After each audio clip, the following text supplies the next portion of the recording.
The Inner Reality, Jesus, Krishna, and the Way of Awakening by Brunton.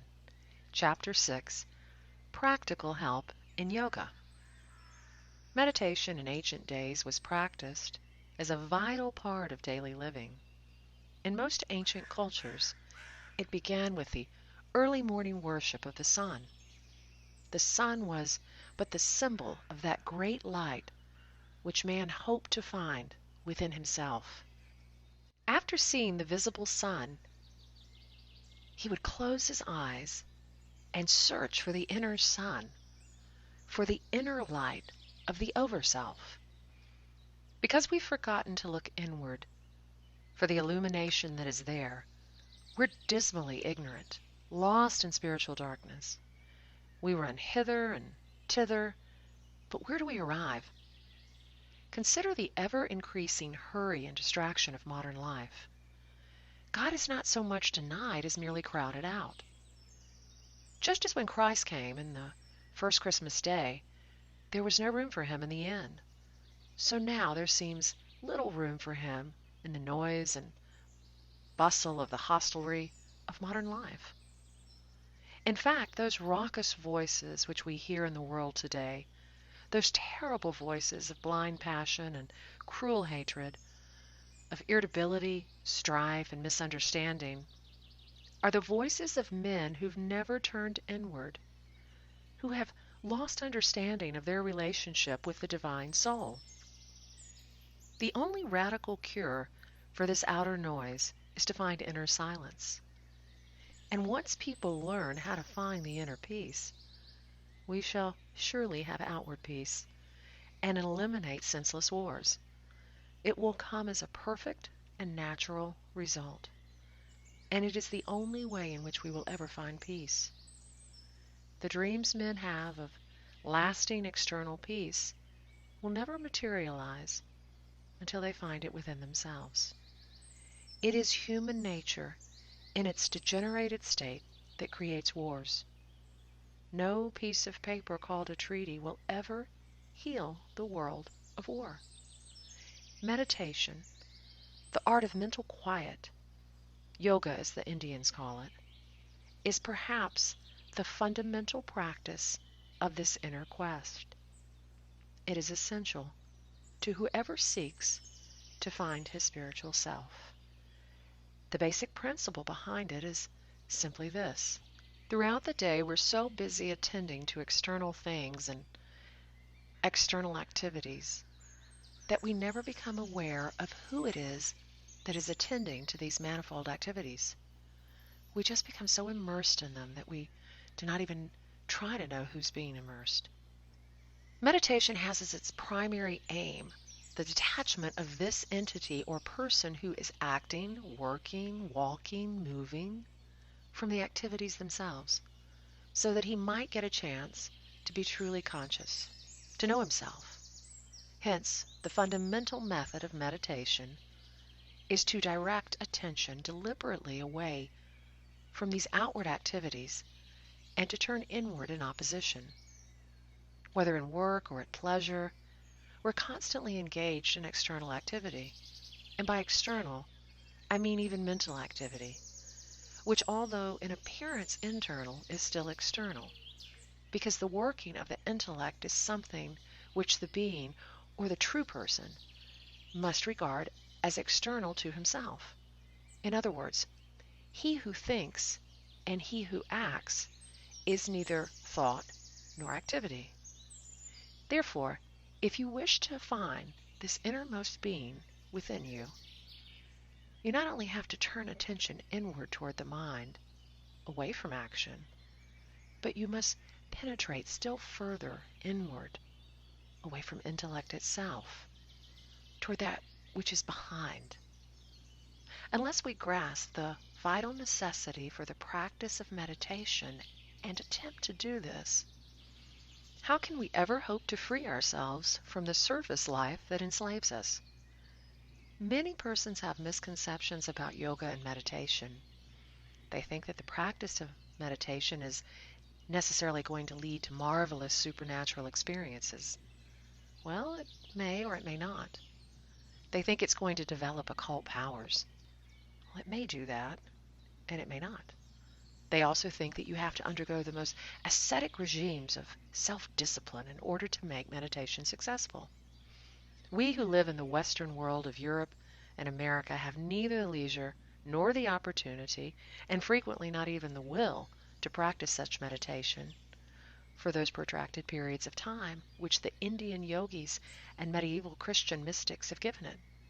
The arrangement of modern society permits us to have a very small amount of leisure time, and so it behooves us to make the best possible use of the short period which is available. It is not necessary to spend the whole of one's day in mental quiet in order to find the spiritual self. From what I've seen during my frequent travels in the Orient, it's not even advisable, because prolonged meditation involves the hardest feat any man could accomplish. The immense strain of the effort to carry it on throughout the day is too much for most men. With the result of that, many among those who do attempt it drift into laziness, selfishness, or hypocrisy. It is better to devote a short period every day and to make that period vital, to render it really significant, and then to stop and get up from your meditation than to become a drifter. Many complain of lack of time. I should like very much to practice meditation, they plead, but I really don't have much time. After a close cross-examination, we usually find that they are so busily occupied doing this and that they have no time to do the one thing that matters. The petty, the trivial, the frivolous claim their attention. They dare not sacrifice a moment from their round of games when the greatest game of all, life, is still waiting to be played. First things first, they lack time to come to themselves, yet they always manage to find time for whatever else they regard as necessary. They do not realize that a more necessary task than self-knowledge cannot be discovered. If you cannot find the time for the divine, how can the divine find the time for you? The man who forsakes all thought of God throughout the day ought not to complain when the time comes that he appears to be utterly forsaken by God. Everybody has time for the things which he values most, and if you value mental quiet sufficiently, you will find the time. It does not matter very much whether it's the morning, afternoon, or night, and it does not matter very much how short a time you give it, although perhaps a period of 20 minutes would really be the most practical minimum, merely because it takes so many minutes to get started, to get going, before you can enter the practice proper. Surely 20 minutes is not too long a period to ask from anyone. But even if you do not have that, and I can hardly imagine any human being who is in such an unfortunate situation, well, then 12 minutes would matter profoundly if you sat down and said to yourself, during this brief interval, I shall blot out everything. I shall forget my personal life utterly, and I shall turn inward and seek that release which is to be found within. If you did that with sufficient intensity and the utmost determination each time, eventually you could not fail to find something worthwhile.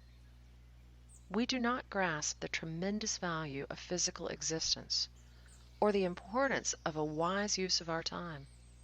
Heaven can be entered after death only if we have already entered it while alive. This is the value of life in the flesh. There's no other worthwhile value that I know. We must endeavor to find some fair portion between activity and repose, or we will lose the only real good which life has to offer us.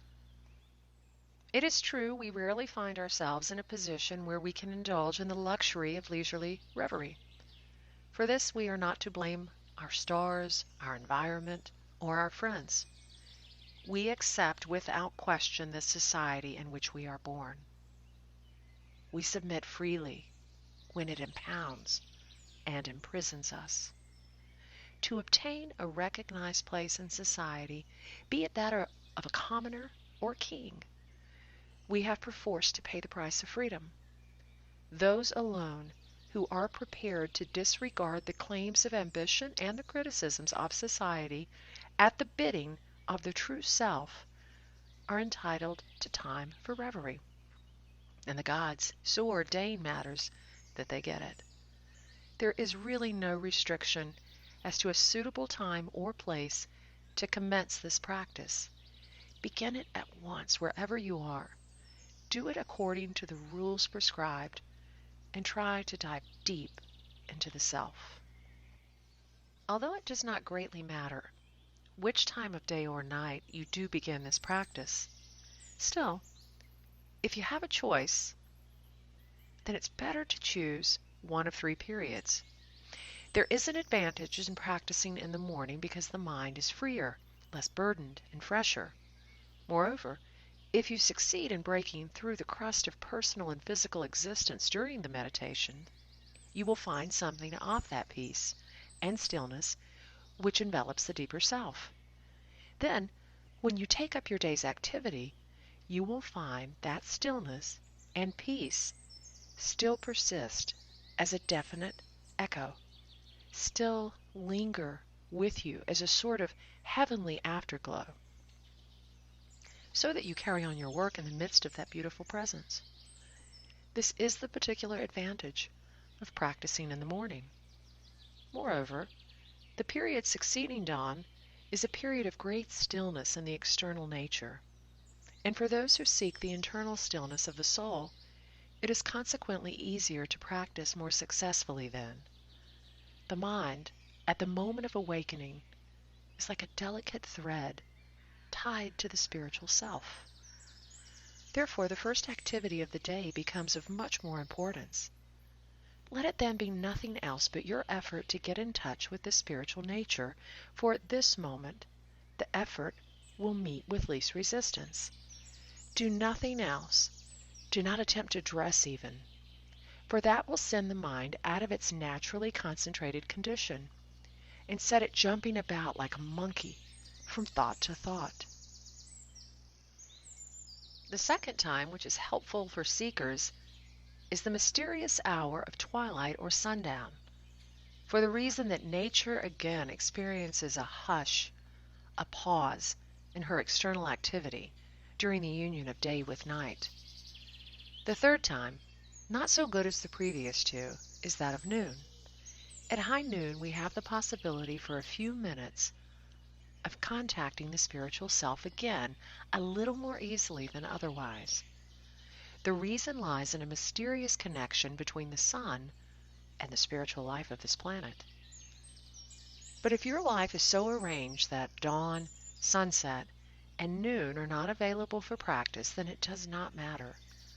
Find a few minutes any time of the day when you will be alone, quiet, and undisturbed, and begin your attempt to put your mind in tune with the infinite. It is advisable, if you can, to find an environment that will help and not hinder your practice.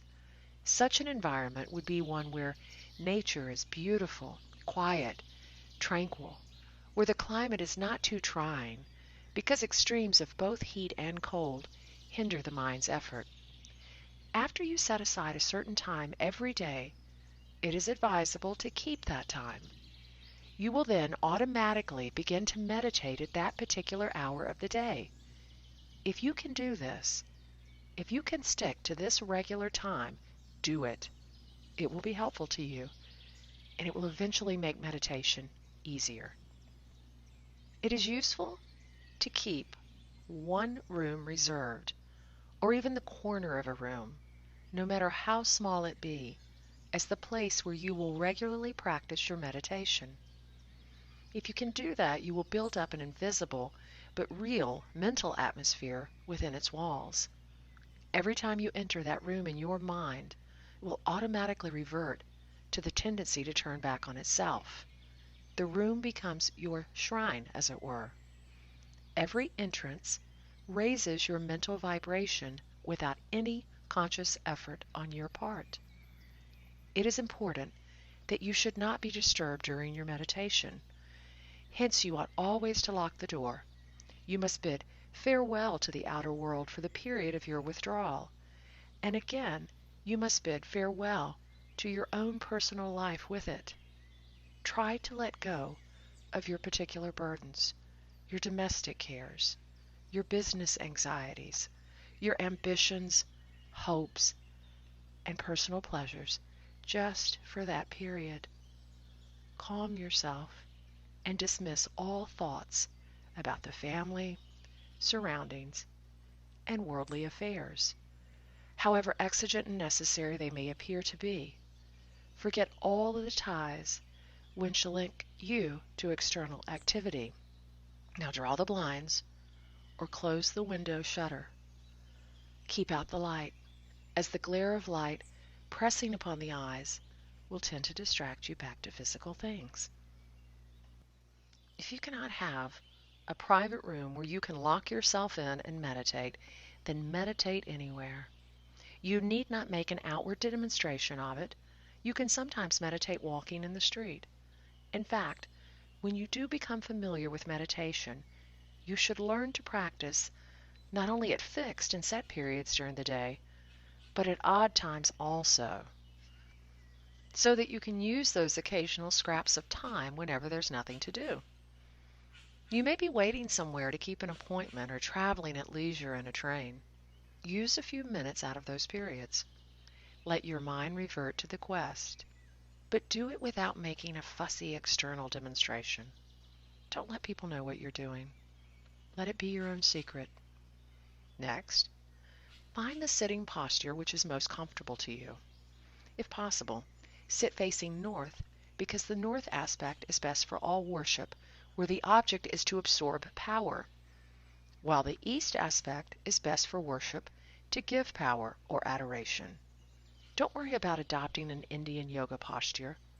If you have experimented with such positions and find one that's easy, then use it, by all means. It will be helpful. If you have not found the folded leg, squatting position difficult, there certainly is an advantage in its use. It will relax the whole body. It will diminish the flow of blood into the lower extremities, and it will help you to achieve what meditation is intended to achieve because of its power to soothe the nerves. Such postures, however, were particularly practiced by the Orientals because chairs were seldom used in ancient times in the Orient, and the East, being so conservative, still follows the old custom. The cross-legged posture is the perfectly natural one in which to sit down, but we Westerners are unaccustomed to it. It is difficult for Western people to adopt yoga postures, and it's not necessary. What is important is that you should sit down in such a position during the period of mental quiet that you can forget you have a physical body. If you sit in an awkward and uncomfortable position, then the body will constantly remind you of its presence, and that will draw your mind back into the external world again, and thus defeat the purpose of meditation. So adopt whatever position is easy and comfortable, whether it's squatting or sitting on a couch, chair, or floor. Next, close your eyes and close your mind to every impression from the five senses, as the slowing down of breath has a profound effect on the mind. So, the very attitude of calm, unhurried preparation for meditation is a good aid to success. It creates the right initial atmosphere for real meditation. Of what are you to think? Although there are so many different subjects which you might use during meditation, the first effort is primarily concerned with the development of concentration. This implies the ability to bring your mind to a one-pointed condition, thereby controlling all thoughts so that you can make them walk along a single track. This is the first stage. For the purpose of concentration, it does not matter whether you do that by thinking of worldly things or of spiritual things. But since you're endeavoring to contact your inner spiritual being, it's preferable that you concentrate upon some elevating topic, something that is going to carry you away from the outer world, some ideal or idea which will lift you into the abstract realms. There are different methods of meditation because we're all built in different ways. We have different temperaments, different mental makeups, and different physical makeups. And so we have to find the way that suits us best, the one which will offer the least resistance. It's not necessary to take some way which is alien to our temperament. If we do, we will not succeed. If you feel that by prayer or by aspiration, rather than by intellectual analysis, you can make better progress, then use that way. After all, remember what meditation is. It is not some magical hocus pocus. It is simply a device to enable you to shut down the conscious mind, that part of your mind which is forever engaged in paying attention to the external world and dealing with your wants and your pleasures. That is the part of the mind which is working with the five senses and which is constantly being chopped up into thoughts. That is the mind which keeps you enslaved to the notion that the material world is the only real world, because you pay attention wholly to the outer world and the five senses. Meditation is anything that will enable you to obtain release from this bondage. The artist who is absorbed in his playing of an instrument is meditating, because he has become so lost in the music that he has forgotten the outer world. This beautiful state has brought him to the inner world. It's not the final state, but it has brought him away from the material world. He has turned his mind inward, although he still has deeper to go. Anybody who engages in some profound reverie, no matter upon what topic, whether a worldly or spiritual one, is practicing meditation just as much as any yogi has ever done it beside the river Ganges. We must not delude ourselves. Many American and European business or professional men already practice meditation and yoga, but they do not know it. The difficulty is that they meditate upon their business affairs alone. They do not escape from the purely personal. If they use the power of concentration to turn away from their personal affairs, they might meditate quite successfully and find their way into the realm of spirit.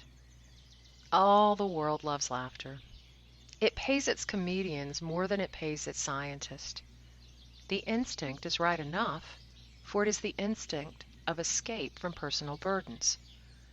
The method of meditation proposed here is simply another form of escape. I have given in my little book, The Secret Path, an exercise on one such idea. A question: who am I?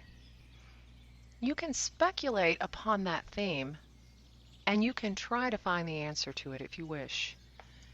I suggest it merely because that is part of the most direct of all methods of spiritual self-knowledge, whereas other lines of concentration take only a circuitous or semicircular route towards this goal. They work indirectly and may embrace both material and religious objects and yet ignore the self.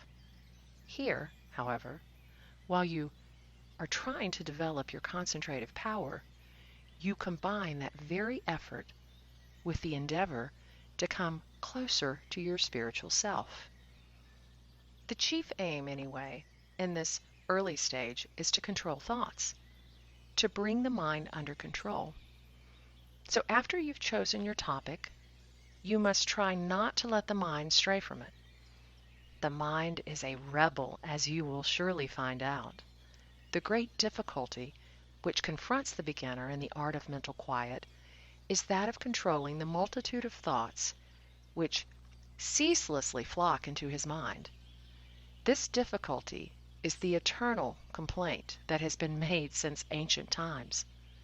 Try as you will, the most extraneous and irrelevant thoughts persist in the pressing in upon you whenever you sit down to quiet the mind. When the mind strays away, as it will do so many times at first, then bring it forcibly back to your subject.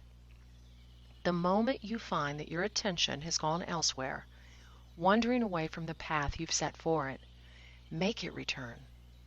It does not matter that your thoughts have strayed away, because that's due to the inherent and natural restlessness of the mind. But what does matter is that you should recollect them as soon as you discover the change. And again, think of the subject you originally set for yourself. Ultimately, after much practice and many repetitions of this exercise, the mind tires of its rebellion. It tires of wandering away, only to be mercilessly driven back again. It yields and stays just where you put it. This is the achievement of concentration. This holding of your mind on one series of points, on one track, and keeping it there. Success demands mental abstraction, the ability to forget your environment and to become withdrawn into your thoughts, so that from the time being, you are living entirely in them. You will forget at times that there is a room all around you. You will become oblivious at times of the world outside. You know only that these thoughts exist in which you are immersed, and they are the only things that matter to you during this period of meditation. If you can do that, then you have mastered concentration. It demands an intensity of purpose which is, frankly, not at all common. If you have not sufficient intensity, then you must seek to develop it by continuous effort, by repeating this exercise day after day, week after week, and month after month until it becomes easier. Even so, many people have been known to try it for years, and still success evades them. Still, they cannot break this wandering tendency of the intellect. Abstract mental concentration is one of the most arduous feats of all.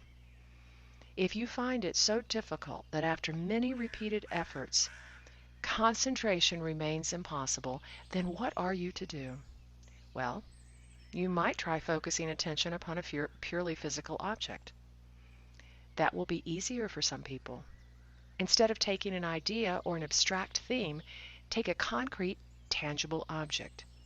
This means that you will have to keep your eyes open instead of closed, and you will have to gaze continuously upon it.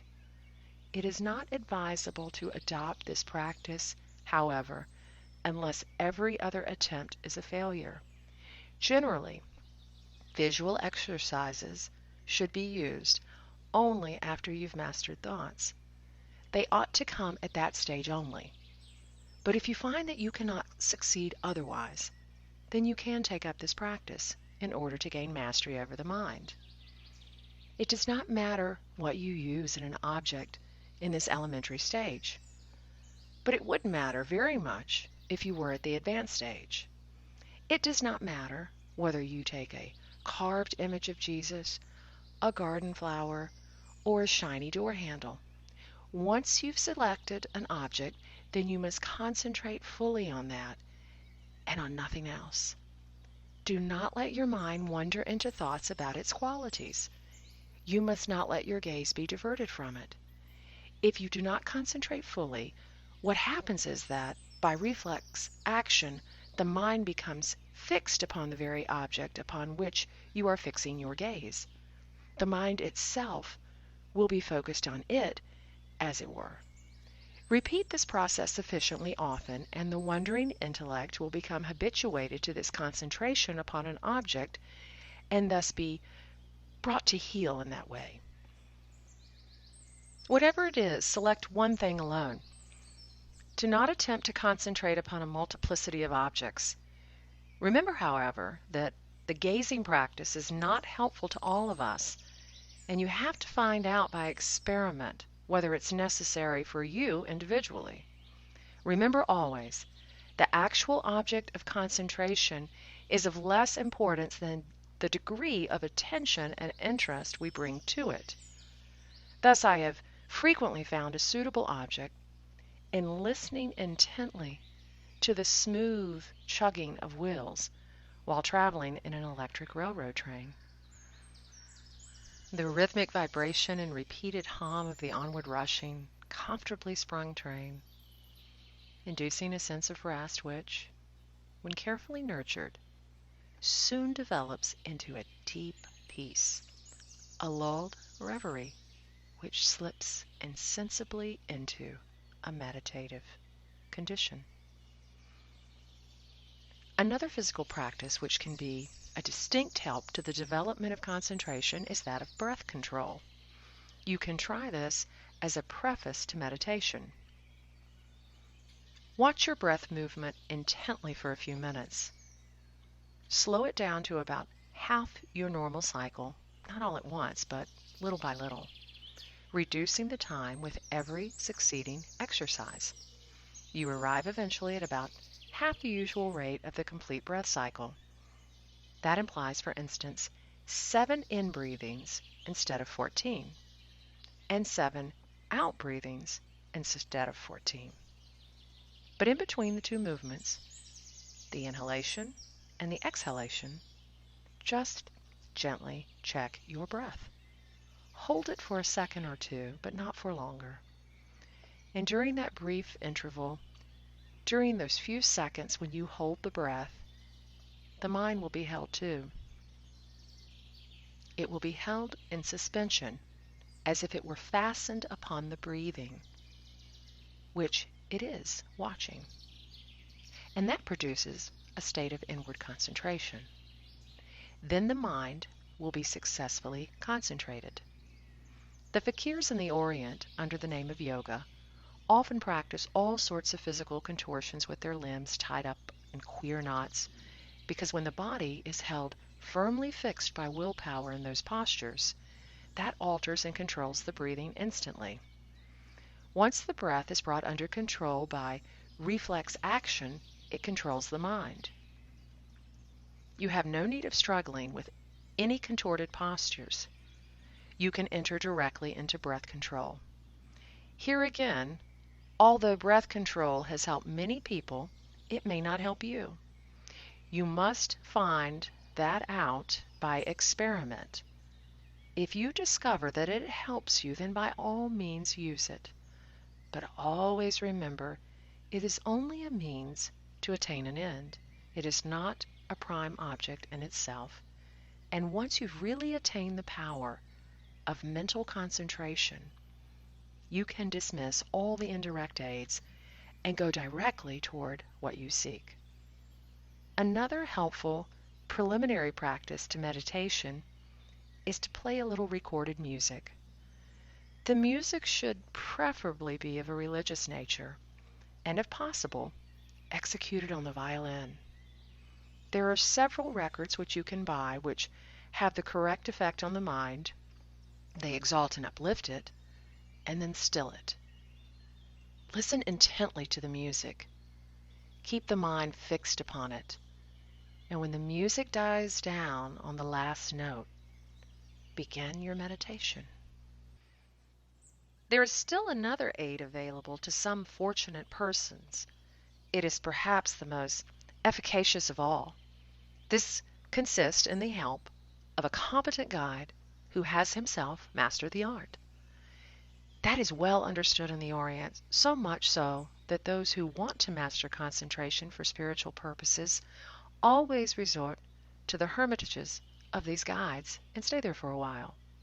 They know that by remaining within the mental atmosphere of the teacher, the powerful vibrations of the latter will automatically send their own mind increasingly inward. He will send forth, as it were, rays of that concentrative power which he has himself attained.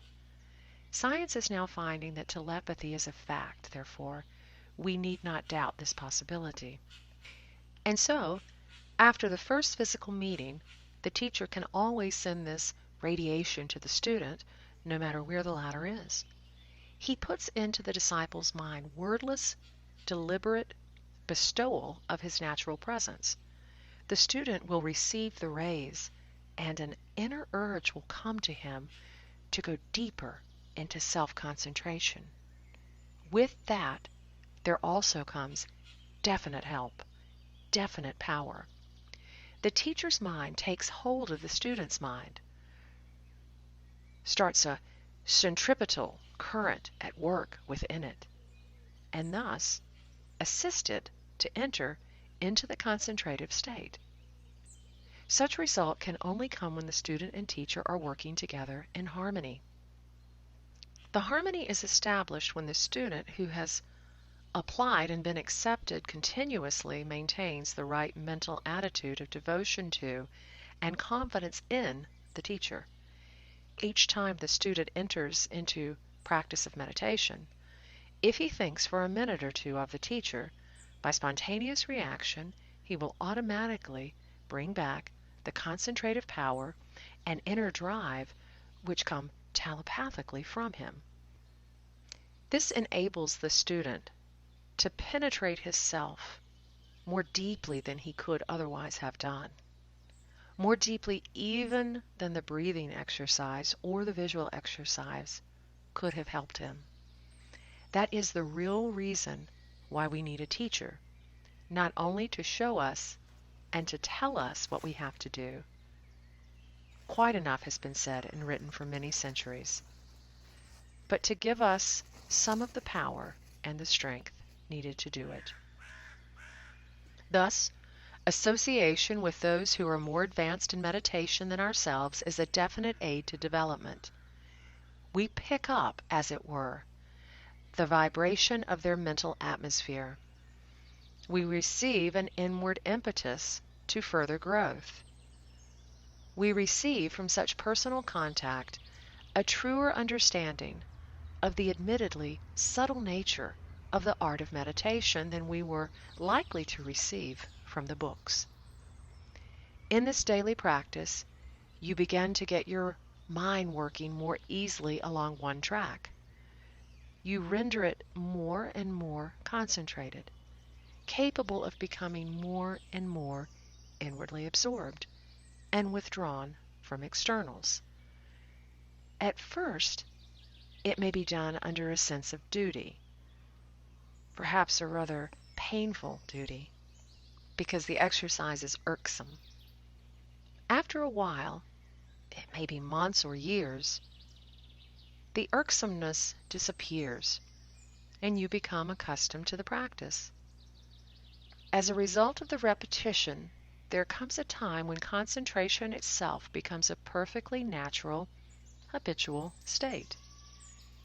You do not have to make a tiring effort to concentrate. It becomes perfectly spontaneous. The hard labors of struggling with wandering thoughts then become unnecessary. Still later, there will come a time, especially if you're working with a genuine teacher, when it becomes neither irksome nor a mere matter of duty, but a distinct pleasure, a real joy to turn inward and bring the mind to its center. The question is often asked, how long must I continue this course of meditation which you advocate? The answer must always be until you have attained its goal, self-realization, or alternatively, until you have met and become the pupil of an adept. The months, years, or even lives you will have to give it depends largely upon your individual destiny. What have you done in this way in past existences? That will naturally shorten or lengthen the period you must give it in the present. Old hands mature quickly. Novices must take a much longer time. You may one day, through your efforts in concentration, reach a point where you've acquired a tolerable degree of mental control. As a matter of fact, very few people reach this point except after years of efforts. It's not easy, and even then, you may not be able to sustain the concentration for a long period.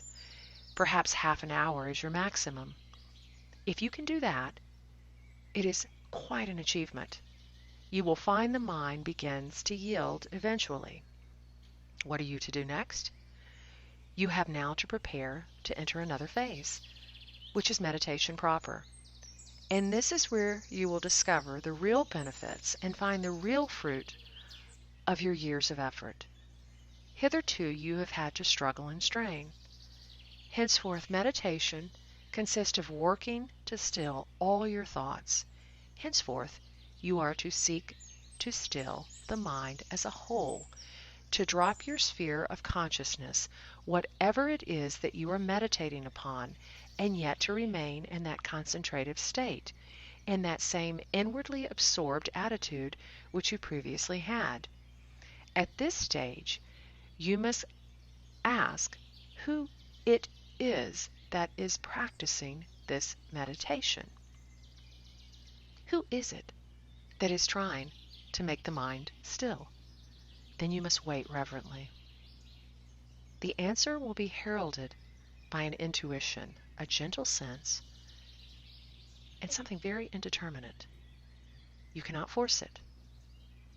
You must pay the keenest attention and yield yourself up to it. That is the higher meditation. When you let the interior world reveal itself to you, that is different from the ordinary yoga, where one tries by a strong effort of will to draw the mind toward the self, to force the mind to unite with the self. The ordinary yogi fights. He fights his thoughts until he conquers them. This is a different method, wherein there is no effort, straining, or violence. Meditation should now change into the withdrawal from thinking, while remaining as alert, as intent, and as concentrated as when in the most profound degree of thought imaginable. You must seek to bring the mind deeper into itself, so that it becomes to one point, not to a series of points, i.e. thoughts along a single track, but to the very beginning of that track, so that it rests there, suspended. During this period of meditation, you must learn the art of killing a thought immediately as it manifests itself. One after another, thoughts arise in the mind. And if you attempt to watch the process as an impersonal witness, you become aware of the involuntary, or rather habitual process, whereby these thoughts succeed each other in an endless chain. Holding steadily to your point of vantage, you remain a tranquil observer of the ceaselessly flowing river of thoughts.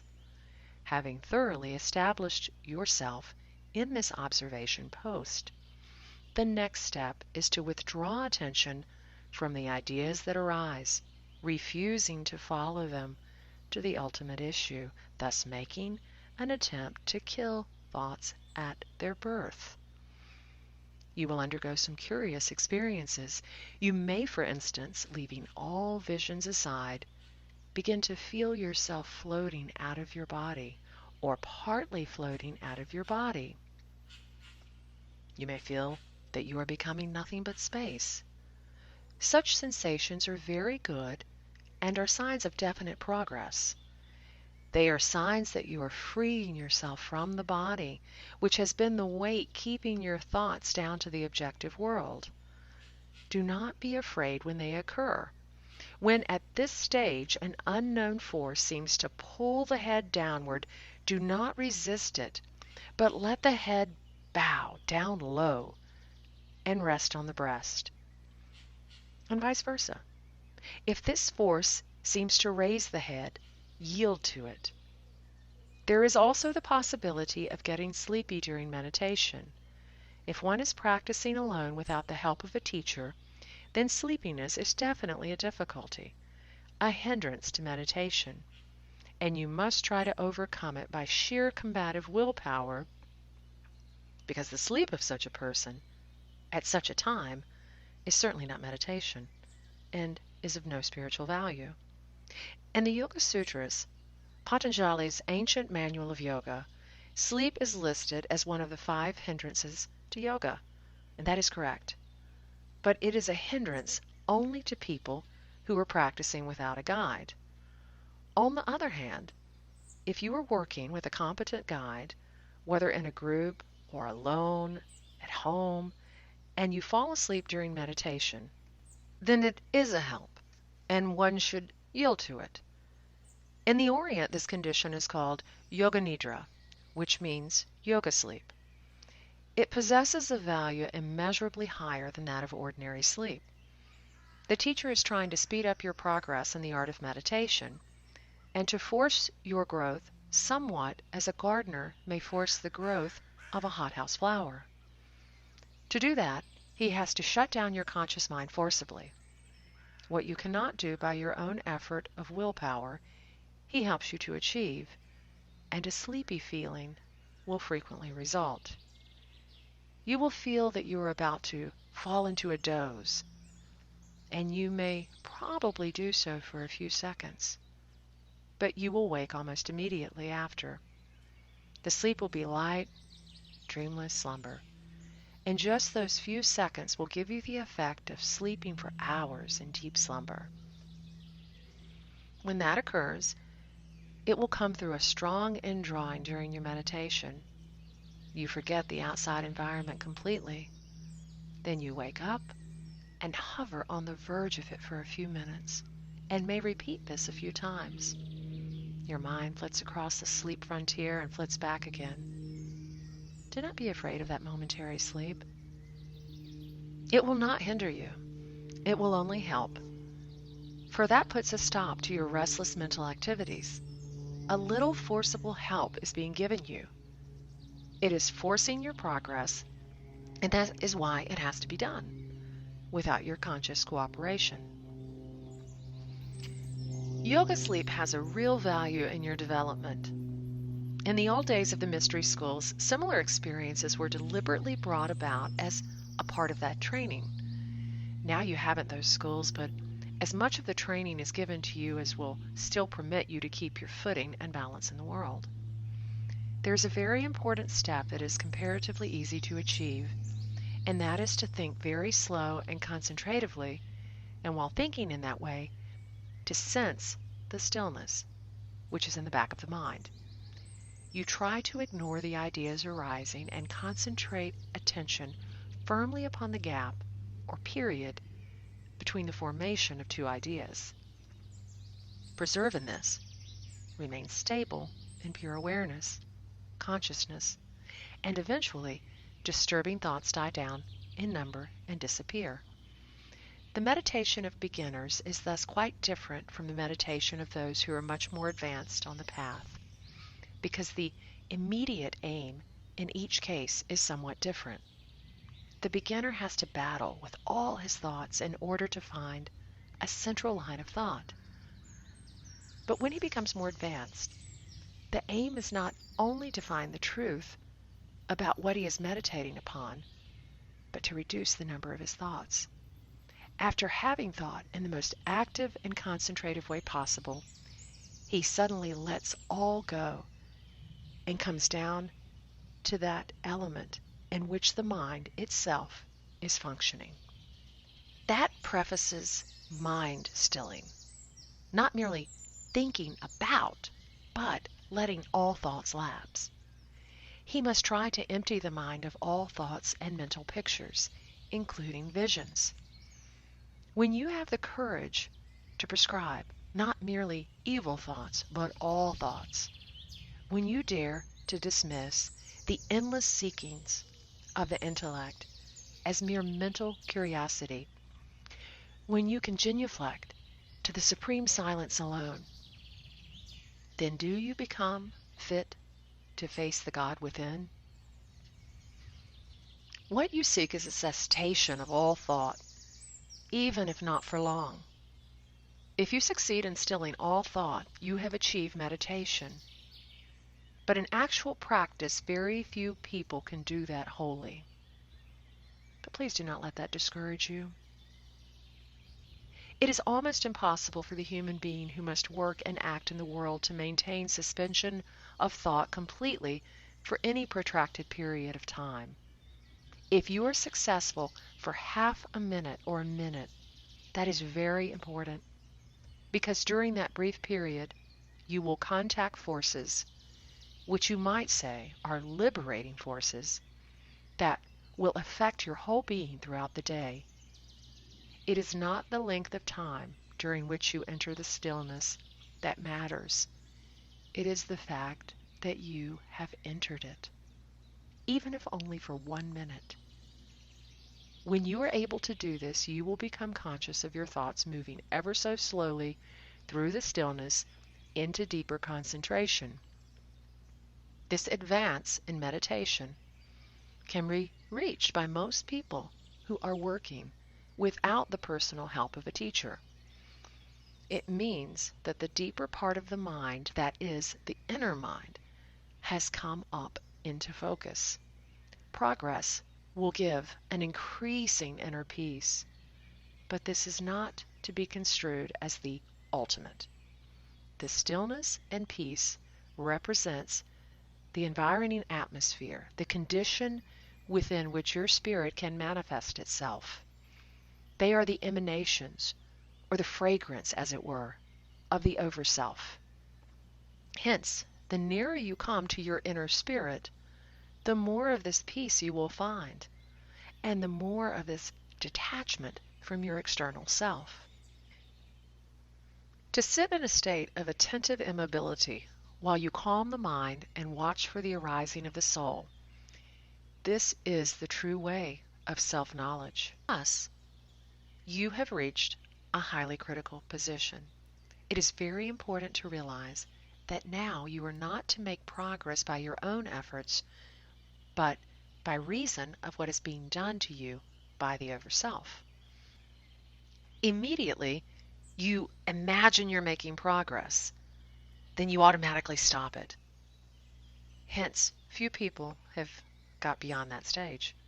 They are so happy at having arrived at this wonderful calm, which they find in meditation, and which they believe to have been achieved by their exercises, that they let a subtle form of egoism creep in. And as it creeps in, quite unnoticed, the overself retreats. So many people stay on this plane and never get any farther, merely because of this fault of relying on personal effort. One must remember that one has built up a conscious process that must now be turned into an unconscious one. Just as a person who takes up the art of piano playing is unable, at first, to give full attention to the melody itself, simply because he is forced to bestow the major part of his attention upon finding the correct keys on the instrument. So in this art of mental quiet, one is at first absorbed in the difficulties of a constant train of consecutive thoughts and resisting the impulse to turn attention inward. These difficulties will disappear by practice, and when the full force of the attention can be bestowed upon self-abstraction, illumination comes without much effort. Because one is here dealing with an extremely subtle state, every analogy which may help to explain it will be helpful. Therefore, this stage of the self-quest may also be likened to that of learning to ride a bicycle. The apprentice rider has indeed many falls from the beginning, so many that sometimes he may despair of ever being able to retain his balance upon the pair of wheels. But if he persists and strives daily, he at length meets with success. What is the greatest secret which will bring him to such success? Is it to look some distance ahead, to keep his eyes fixed upon the road in front of him, and not to gaze upon the bicycle itself? In just the same way, one must now begin to look into the depths of one's being, firmly holding the thought of the overself alone, and not attempting to watch the working of the vehicle which is bearing one along. the mind. This is indeed a delicate task, but like everything else, it can be accomplished. The practice of mental quiet is not merely the retreat of attention from the world for a few seconds. It means withdrawing with all one's being, with all one's heart, and with all one's mind, deeper and deeper until the center is reached, felt, and united with the Overself. Now you will be tested. The completion of the answer begun rests with you. Will you give yourself up to the Spirit as you begin to feel an inner melting? You must submit everything, your question, yourself, and your surroundings, and concentrate without any effort. Invite it as though you want it to possess you completely, because that is the only way the Overself can answer. It begins by reaching you through your feeling as this melting sensation increases, and you yield yourself more and more to it each day. You will reach a point where the melting will stop. Your feeling, which will seem to have reached a crisis, will calm down. And although you may have been on the point of bursting into tears, suddenly you will feel contented. It is the sensation of your mental energy coming down into the heart that produces a feeling of melting, an inward melting, as though your very heart itself has begun to dissolve. When you get this feeling, then you may know that it is the first faint tremor of your Overself. Just be content to rest in that silence and let come what will. Learn to accommodate that sacred silence. Rest there, having nothing and being nothing, just waiting, but not wanting for anything in particular. Be content to wait gladly. You will not be able to progress farther by your conscious effort, but one day something will happen. It will be a beautiful cloud, gradually stealing into the sky. When you reach a point in your meditation where you seem to come right down to the bedrock and your thoughts have lapsed, when even your yoga sleep has lapsed, and you can keep your mind utterly still, you must then wait for this exalted state to supervene. It comes of its own accord. In the end, you see the whole universe is just a picture thrown on a screen. Your pictures are ideas of others, the universe, and yourself. The pictures are never still. They come and go, always changing. But the screen remains fixed, unchanged, all the time. Your consciousness is utterly unchanged, whereas your impressions are changing all the time. So long as you identify yourself with these pictures, you cannot realize that you are really the screen. When you bring about the state of mental stillness, you are bringing the stream of thoughts to an end and giving yourself an opportunity of becoming aware of the screen. Hence, the necessity of practicing concentration. Then you will find that your thoughts were as dreams. You will wake up and discover life in itself.